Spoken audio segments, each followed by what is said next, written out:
Mimi e a coragem subterrânea. O Jardim Encantado era o lugar mais mágico do mundo. Tinha flores grandes, com cores vibrantes, e o solo era um abraço fofo de terra úmida. Mas no fundo, escondida de tudo, vivia Mimi, uma minhoquinha muito humilde.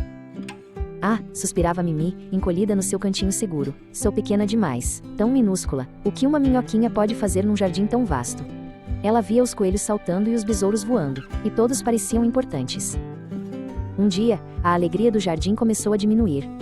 As raízes, antes gordas e brilhantes, ficaram finas e escuras, como se tivessem perdido seu brilho.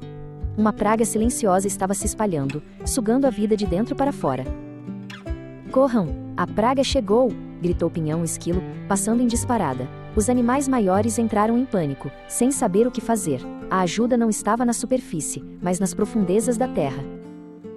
Carmela, a joaninha, pousou ao lado de uma flor que estava perdendo sua cor. Ela estava assustada, mas não fugiu.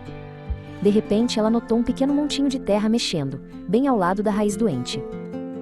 Mimi, você está aí? Chamou Carmela, inclinando-se para o buraco. Estamos em apuros. Algo está destruindo a vida debaixo da terra. Ninguém consegue chegar lá, mas você consegue. Mimi estremeceu, mas sentiu um calorzinho de coragem no seu coração. Eu sou minúscula, pensou ela, mas eu sou a única que pode passar pelos túneis apertados. Ela respirou fundo e começou a cavar, mais fundo e mais rápido do que nunca. Ela deslizou pelos túneis, uma heroína minúscula. Encontrou a praga, um monte pegajoso de escuridão que envolvia as raízes. Mimi não lutou, ela apenas se moveu, cavando e misturando o solo, levando a terra limpa e saudável para perto das raízes doentes.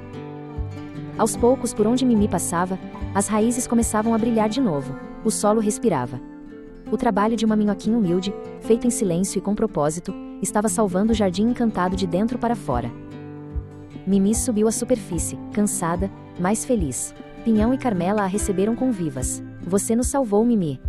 Você provou que ser pequeno não significa nada quando se tem um coração enorme e coragem. Mimi sorriu e nunca mais se sentiu pequena. Lembre-se, se você tem um propósito no seu coração, você pode fazer uma grande diferença no mundo.